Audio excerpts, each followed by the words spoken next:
Welcome to the Accidental Experts podcast. I'm your host, Bryce Hamilton. I'm a licensed clinical social worker and a child and family therapist. I have been in practice for over 15 years, and I'm also a mom of 4. So I know the challenges both professionally and personally. I'm so glad that you're here today to grow your parenting toolbox. Please come as you are and be ready to learn. My goal is to make you the accidental expert so that you can raise healthy humans. Hi guys, welcome back. I'm so glad that you're here today. So today we're going to talk to Julie Buttell. She is a physical therapist. She owns her own practice, and she is here to kind of talk to us about how to keep our kids active, not just like sports related active, just like movement active. She has a goal to just normalize and increase movement with families. She's also a mom and a dog mom, and she's going to talk to us today about the physical therapist perspective on keeping our kids healthy and active. With that, let's get to Julie. Sure, absolutely. I'm really excited to be here. Yeah. Okay. So we're going to talk about, like, a lot of people just don't know what physical therapy is. And if I'm being totally honest, as I was getting ready for this podcast, I learned a lot about what your profession does. So I was also kind of in the dark. So like, tell us about like, what is physical therapy? So I think the reason that a lot of people don't know what it is because it's a little bit of everything. We're a huge field and we do everything from like stroke rehabilitation to wound care to sports and performance. So it's a very vast field. But I think the best way to put it in a way that people can understand what we do is that we are experts, usually at the doctoral level, on the physical body. So no matter what goes either wrong with your physical body or what you want to optimize about your physical body, we are the experts in helping make that happen. So if you have pain or you're injured, we get you back to not having pain and doing what you want to do. If you don't have pain, but you want to optimize your physical function for athletics or even to be able to travel to Europe and carry your bags, anything you want to be able to do physically, and no matter why, we're able to diagnose what that is and then to help you optimize your physical body. And that can involve nerves or muscles or tendons or bones. So a lot of different systems that we're working on. And that's why it's kind of hard to know what we do, because we really work on all the systems, including the brain, which I think is what we're going to talk a lot about today, is how our physical body can affect our mental health and our brain and vice versa. Yeah, that's so fantastic. And I was also thinking about when I was doing the research, I was like, oh, it makes sense. Like sometimes people who do pediatric physical therapy are also doing kids with autism. They're seeing kids that are on the autism spectrum. They're also seeing kids that have Down syndrome. They're also seeing kids that are walking in a way that could impact their whole body through their life. And I was like, oh my gosh, it's so much bigger than I even realized. Yeah. And there's the thing that's so big about it is there's a spectrum of everything. There's maybe a child that has cerebral palsy or a child that just toe walks or W sits, and that's the only thing. And it's actually a terminology, but they call it kind of the funny looking kid syndrome, where we don't exactly know why, but their movement is just a little off, or they're not having a positive relationship with physical activity. So we work on the entire spectrum of the physical body and how we move through space in our lives. So, yeah. That's fantastic. Okay, so we touched on this, but I think it would be important for us to talk about, like, why would kids especially need physical therapy? Like, what might bring them to that? We mentioned the W sitting. Maybe you can touch on that.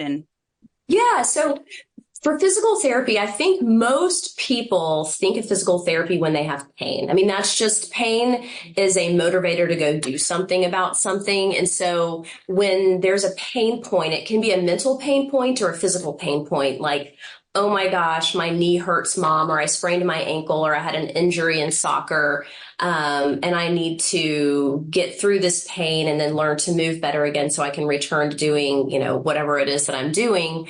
That will take people to physical therapy. And then there are pain points mentally too. Like, my kiddo walks on his or her toes and people make fun of them at school, and that's awkward. Or they don't seem to have the stamina to be able to, play tennis and pick up the tennis balls and put them on the racket and go around the court. They don't have the stamina or the coordination to do something like that when their friends can do it, or they're not being successful in, especially youth. Like, there's a lot of group sports, right? And there's the whole like, I'm on the playground and no one ever picks me. And that's now affecting how I relate to people, my popularity, my mental health.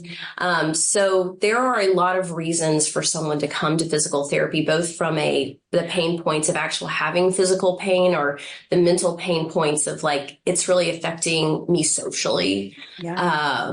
And then a lot of parents these days are there's so much attention on, group sports and club sports that a lot of parents are now treating their younger athletes as almost as professional athletes. I mean, when I was young, there was no club team, no one traveled.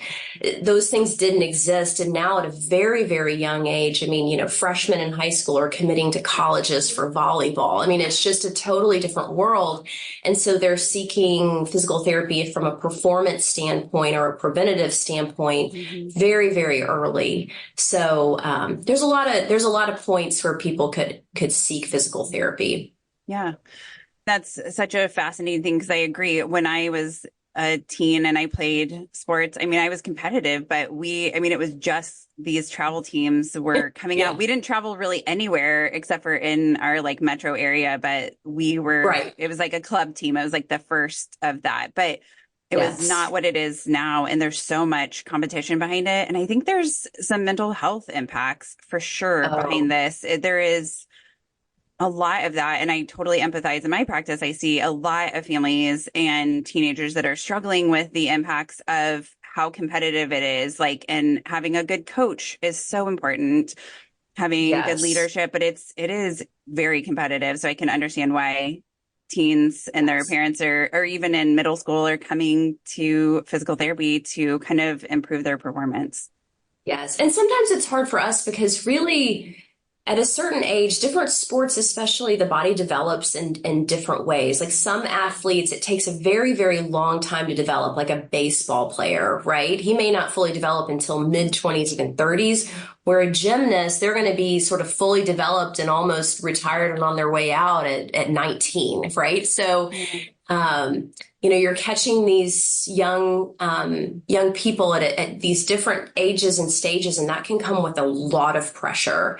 And also, it takes some of the fun out of it sometimes, right? I see a lot of things from like, where is there an outlet just to have fun and movement? There's a study that was recently done. If a young person doesn't have a positive relationship with physical activity by the age of 7, they've done long-term studies, and most of those people become inactive and obese, which is our number one. Metabolic health is our number one, killer and longevity effector in life. And so having fun, being physical, and having a good relationship with physical activity is really important, both from a mental health perspective and a physical health perspective, because the number one predictor of longevity is actually physical health. It's not your blood pressure or cholesterol or any of those things. So there's a huge movement in the future of like, how can we make these the younger population have a positive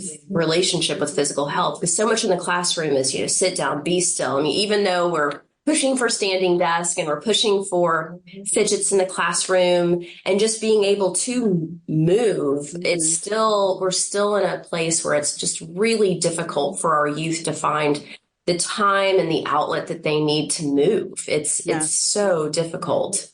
Yeah. I mean, and that's such an interesting take too, to like think about like fit families is starting young, right? Like taking our kids on walks, right, as little kids and incorporating that into our everyday busy activities. It's not just sports related. And I think a lot of times families see it as that, but it's really just moving, right? Like going to do something. I saw this, I think it was an Instagram reel, and it was talking about this dad who he was like feeling disconnected from his kids. And so every day he would take one of his kids on a walk. And he was talking about the positive impacts of that movement and conversation. And he was like, the goal that I have is to listen on this. So like, we're going to walk. And he's like, and I would hold my kid's hand. And I was like, that is amazing, right? Because that's building your relationship, building the like physical activity, right? But then also it's developing that connection, right? Like it's and allowing an outlet. Yeah.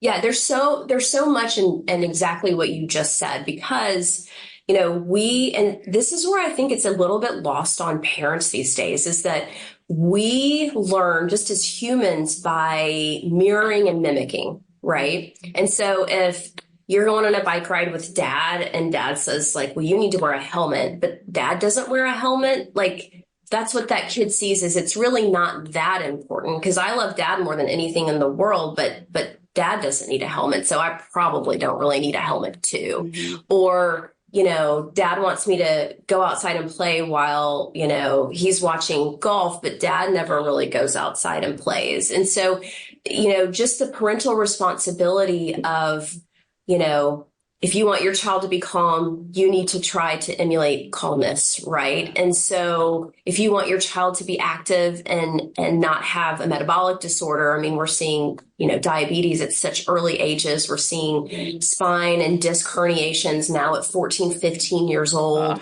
We're seeing like degenerative disease type things in really young children. And I think probably leading to a lot of, mental health as a younger child or adult is more prevalent than it used to be as well. And a lot of this is because of lack of physical activity. When we move, we have all sorts of hormones in our bodies that are produced that are both anti-inflammatory hormones. So it's how our immune system is stimulated, serotonin, dopamine, all these things that our brain and our body needs. And we can't get it any other way than moving. And it doesn't have to be a sport. It can be a walk. And you have to, they have to observe you doing these things as well. It just can't be them being told to go do it. It's got to be a family value and a lifestyle. And that's, and we're all so busy sometimes. And then with our computers and our phones and, now I go to playgrounds and, it used to be parents playing with their kids and, helping them down the slides. Now, honestly, we've got a park right across from our clinic. And when I walk around, at lunch for a break, the majority of the parents are head down on their phones and the kids are playing. No one's like playing with their kids anymore. And I'm not saying they shouldn't like independently be able to go play, but the kids need to observe the parents being active in some way too. Absolutely. Yeah, I think technology, I have been reading a ton on this and just like how much technology is impacting our own mental health as parents, but then also of our teens' mental health and our children's mental health, and how desperate we are for that technology. And yet the thing we really want is connection. And so the connection piece is so critical. And so that's physical activity creates a shared connection, right? Of like, we do this activity together. And I know that my kids, we take lots of walks at our house. I'm not really a runner, but unless somebody's chasing me. Neither. But we do lots of walking, and it allows us to be just like present with each other and moving and those kind of things. But then also like, I think my kids will talk about like times that we did stuff together, and it's often when we're on a walk. Right. And it's those kind of things, but we get dopamine, which is the feel good feeling from exercise, right? Like, even if it's not exercise, it's just like physical movement and physical movement. Right. Yeah. And so my kids, sometimes when it's snowing, they'll be like, they used to, when they were kind of littler, be like, oh, are we going to go out in the snow? And I'm like, heck yeah, we're going to go out in the snow. Like, as long as it's not a blizzard, like, we're going to put our shoes on, we're going to dress appropriately, and we're going to go for a walk. Right. Even when I had an infant, I wore him on my chest, and he was in a, little suit and head covered and all the things. And he's warm as could be. He was probably the warmest of all of us. And, and so it's like getting out and moving. And now my kids don't question that, because they just know it's like, okay, we're going on a walk, and it's like, everybody's ready. It's like bikes, scooters, whatever. Because it's like, it's a family value, and it's what you do, right? I mean, it's, family dinner is just what we do. It's not a like, oh, this is strange. It's just what you do. And, it's walk in the rain with your kids. Some of my best kids' memories are of like, oh, remember when we had our rain boots on and we walked in the rain and we were splashing, and then we were like, oh, we just got, like, and play and connection have so much research behind them. So just playing with your kids, it's not what you think it should be. And that's one of the hard things about all of these organized sports, is that it takes some of the connection and the fun and the play out of it. I mean, these kids are hearing at such a young age, like, oh, well, you're going to go get a scholarship and, play college ball. Well, very few kids that are really good end up actually playing college ball, because the burnout rate is so high in athletics. And, for someone to get to that level, I always say all my professional athletes I treat, there's some sort of obsession and compulsion, right? And I don't mean to diagnose this, but you can only hit a golf ball that many times and, over and over and over again without having some sort of a drive to do so. So not everyone's going to be that type of a mover, but just general movement that's positive. And if the positivity is like, this is how I connect with mom or dad or brother or sister, great. Doesn't have to be an organized sport. Yeah. Yeah. So how do you think parents raise kids that want to be active? Like, how do we do that? What do you think are the tools or tasks in raising active kids? I think it has to be positive, just like anything. I mean, if there's negative feelings or emotion around anything, food, activity, health in general, then people are going to be pushed away from that. And so you have to make it positive, which that also means that you have to, there's a lot of, I feel parents are inner loopers, right? They're in their own brain about, well, my dad had diabetes and I don't want my kid to have diabetes. So we're going to put a 7-year-old on a ketogenic diet and my family doesn't eat sugar. There's so much kind of inner looping that I think parents need some help sometimes to outer loop, to look at their kids and how their kids aren't them, right? They're separate. They're the otherness of their child. Maybe I was a football player and especially the parents that didn't quite meet their sports goals tend to then have these accelerated sports goals for their children. It's interesting that the parents that tended to have played college or pro ball, they aren't quite as, because they went through the hard stuff, right? Oh my God, practice. And it was so hard. And the reality of what it's really like to be a higher level athlete, that they don't quite push their kids as much as the parents who sort of did. They had a little bit of a higher level mediocrity of a sport. They are insane about their kids being really good at a sport. But you have to look outside of yourself and really look to see what your kid is capable of. And sometimes as a parent, you're not able to do that. And we find that in all sorts of things, whether it's a social situation where a parent wants their child to be able to, act like a 25-year-old when they're 8, right? Mm-hmm. Or physical activity. They don't have the coordination or the skills. And so for it to be someone who becomes a physically active person, it can look a million different ways, mm-hmm. right? And it's very similar to intelligence. We're all good at something. It just may not be the same thing. I mean, personally, I was extremely good at science and English literature, but people assume people that are good at science are also good at math. I'm terrible at math. And so that was confusing to people. I'm no, I just don't get it. I mean, unless it's geometry or physics, I don't get it. So sometimes in physical therapy, that's one of my favorite things to do is I'll have a parent and they're there to see me, but they're talking about their kid and how they just haven't found their thing, or they keep going from sport to sport. And I said, why don't you bring him in and let me take a look at him? Because I can look at human movement and see what a person might be good at. And for example, one of my favorite clients was a physician, and he had a really, he was in his mid 30s and had a terrible relationship with movement, didn't make any of the teams, always got picked last. And then he had an injury and he had a knee surgery and I was rehabilitating him. And I could see there was just a real mental block on movement. And I looked at him and I said, did you do any martial arts? You've got the way your body moves. It's really beautiful. And I think being an illuminator is a really big thing too, illuminating people's skills that other people can't see is a superpower of physical therapist. And I said, you really move well in that sense. And he was like, no, I never did that. I never thought about that. I'm not good at movement. And I said, well, and I'm not a martial artist, but I know enough about how they move to start a little bit of, some single leg stuff, some movement of the legs, some movement of the arms. And he was all of a sudden, he like came alive. You could see him illuminate. And he was like, wow, this is actually like, I feel good doing this. I'm like, your body's made to do this. And he went on to get his black belt and wrote me a letter later and said like, this is amazing. And now my son moves like me. And now I have him in martial arts. And so it just takes a person who is an expert in that field, which is human movement, to be able to highlight another person's ability, right? Everyone who is a human has ability to move well in some way. It just may not be the way that is an organized school sport. Sure. Unfortunately, there's like a socioeconomic issue with individual sports, right? Not everyone can do tennis, not everyone can do ballet, or not everyone can do, taekwondo.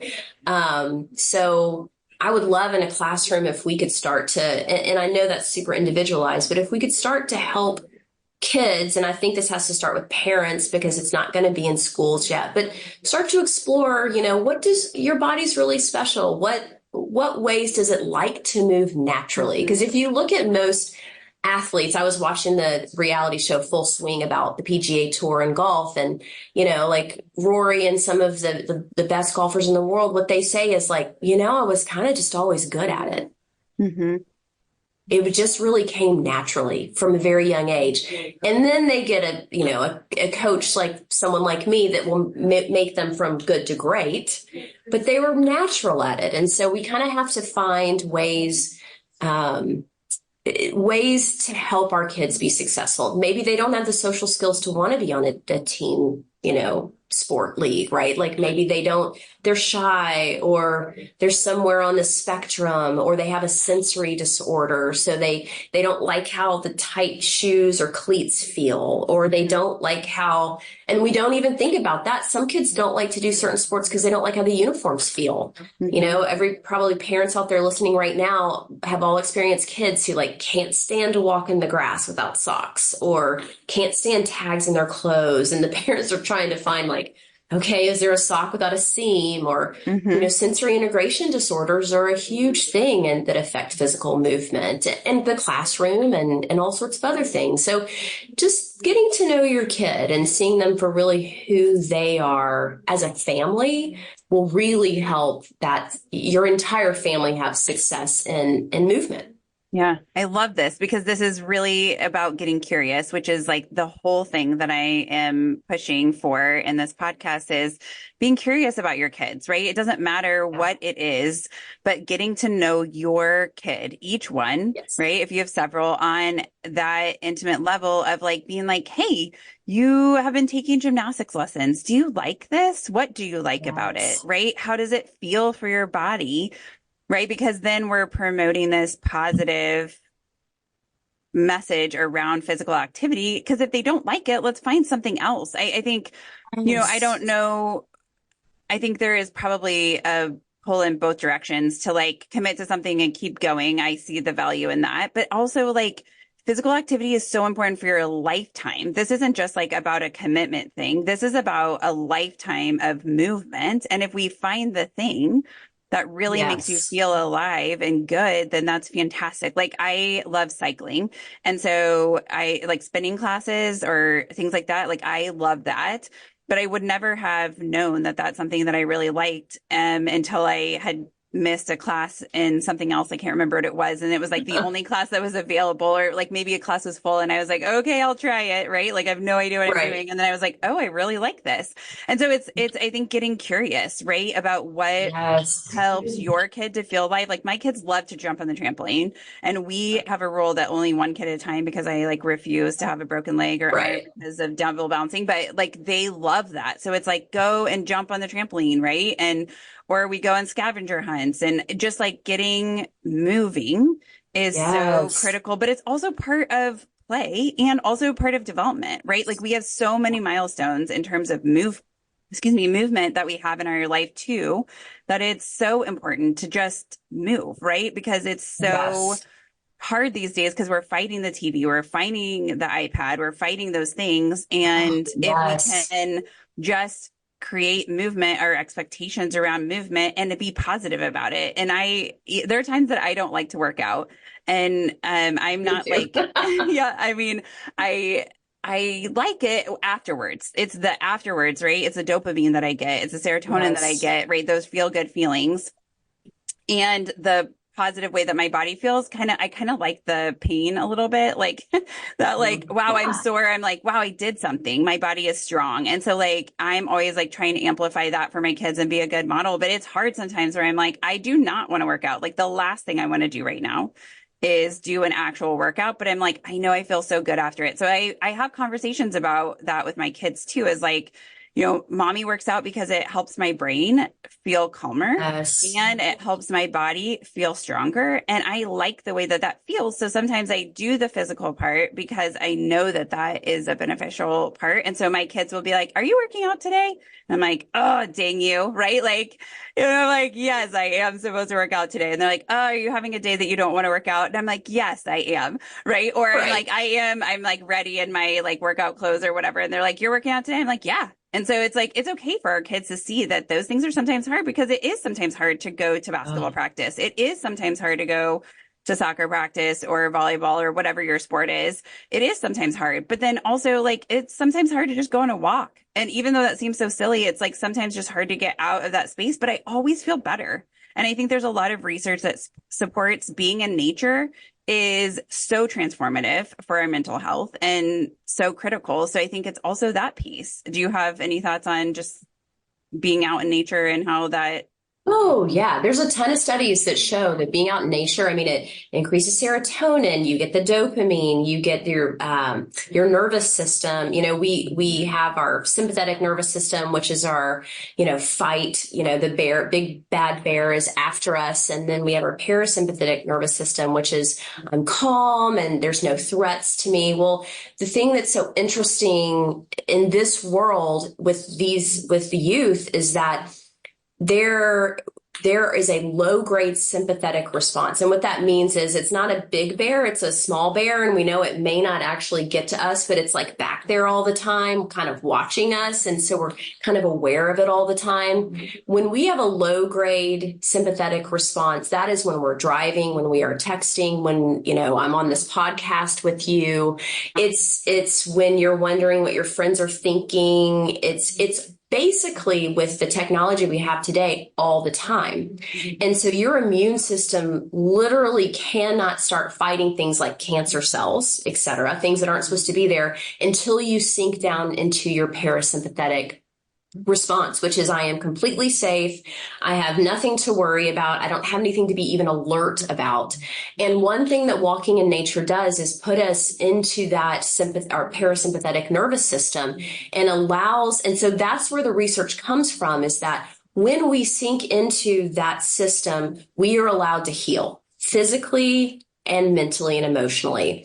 And there are very few things that help us get there. There's a huge drive towards meditation, but there's a lot of us, let's say if you've got ADHD or you are sort of a high rev person, it's really hard to not have revving thoughts while you're trying to be quiet and not think, right? Mm-hmm. And so sometimes the rhythm of the walk, it's like your circadian rhythm. It helps our brain and our body say, we're walking, we're safe, there's nothing around. And it helps us get to that place where we can heal mentally and physically. And that's where creativity comes from. If you never sink into that, it's hard to get good sleep.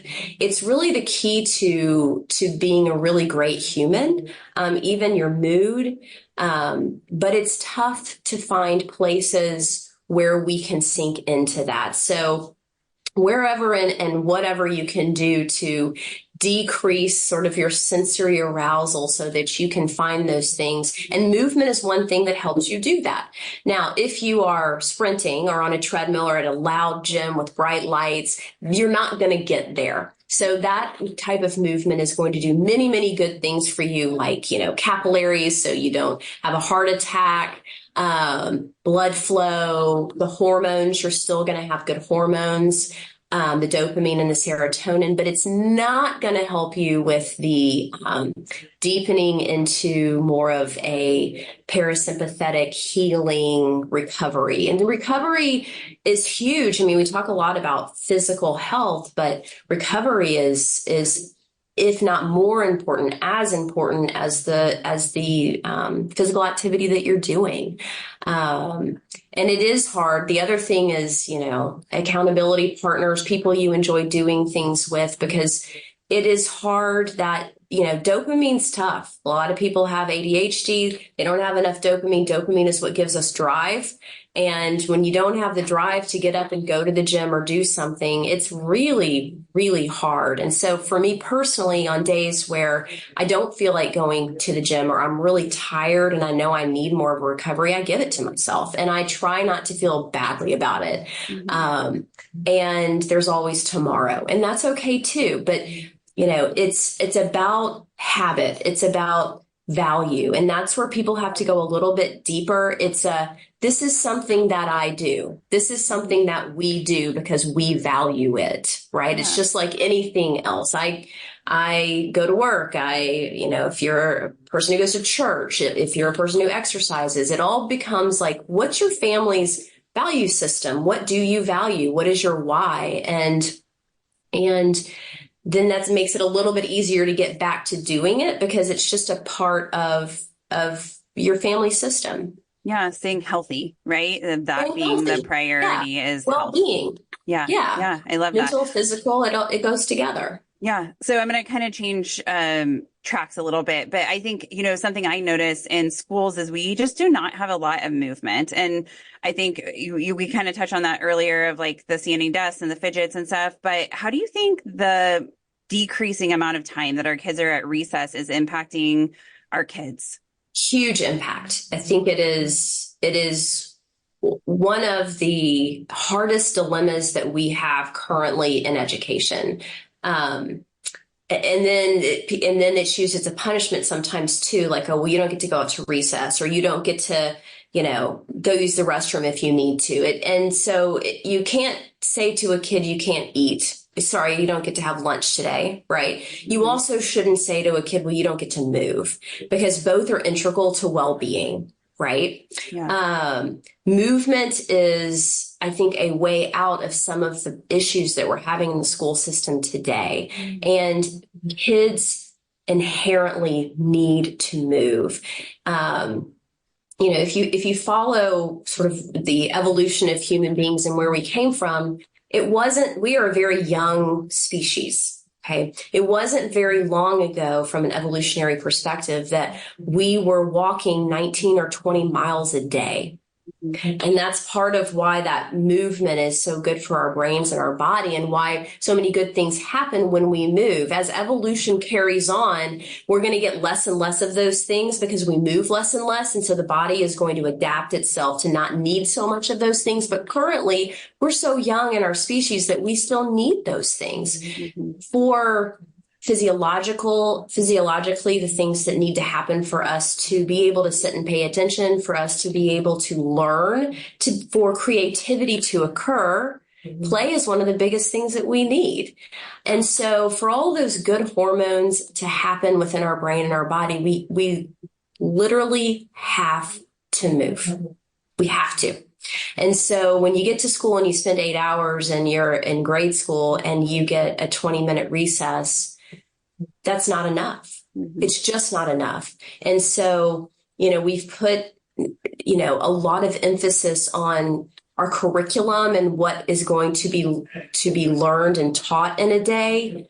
We also need to really revisit, if they think of movement in school as like, the older lady who's the gym teacher, and it's just ridiculous. And they're out doing, sprints on the track, and they come in and no one knows why. Or it doesn't have to be like that, right? When I was younger, we had the Presidential Physical Achievement Award, I think it was what it was called. And we had to do so many sit-ups, and we had to be able to run a mile in so long, and you got your little certificate. I found mine the other day. It was pretty funny. I showed the girls. They were like, what is this? But anyway, now there's kind of no rhyme or reason other than I'm going to learn how to play football or lacrosse, or here's the rules of this sport. And I mean, that's fine, but really what time to move should just be about that. Get out there and move, and whatever that means to you, go do it, right? Time to not have to think or be stressed. Time to just let your body do whatever it wants to do with freedom. And so I think that in the school system, it's a huge mistake. Now, I don't know how to solve the problem, Bryce. I mean, right? These things are huge, right? It's hard for us to get the curriculum we need to in a day.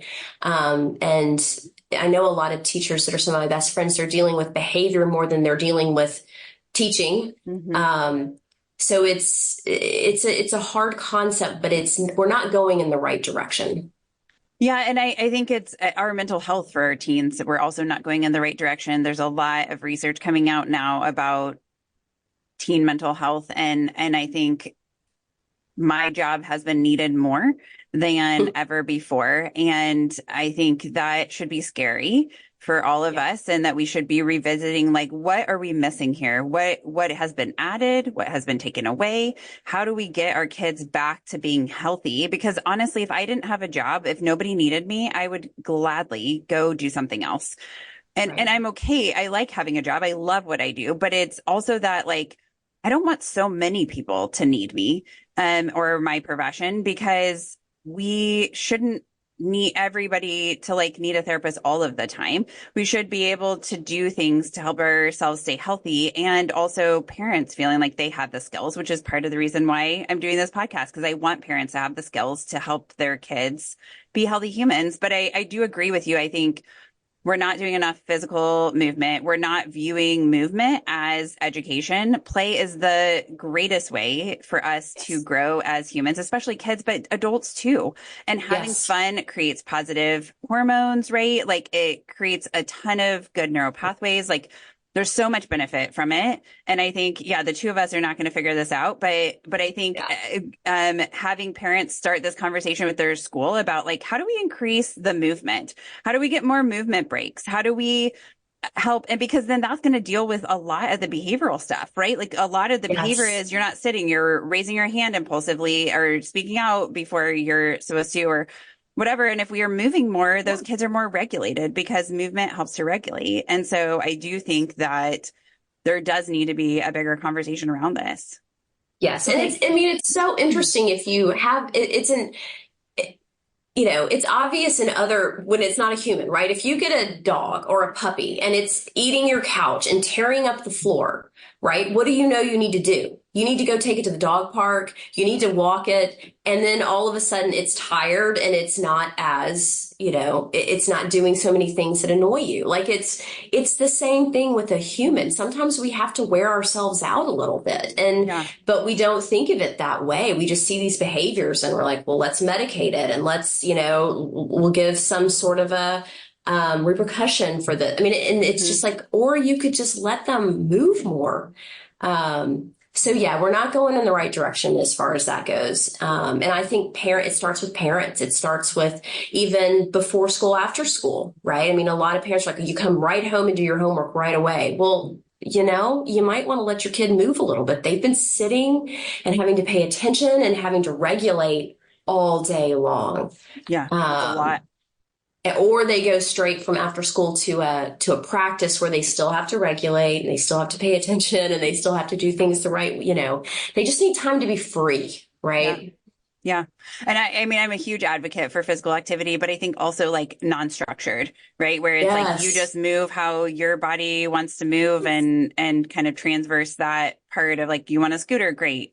You want to jump, great. You want to shoot a basket, swing in the front yard. Yeah. Whatever. Right. Like whatever it is. Right. And putting those things in place for our kids at my house, right. To have access to that and going to the park and trying new things and all of that. But I mean, it is so important. And this is such a multifaceted issue. So what do you want parents to take away from this conversation, Julie? That we presented a lot of challenges, right? What do you want them to take away? I think to be curious and not judgmental about their children, right?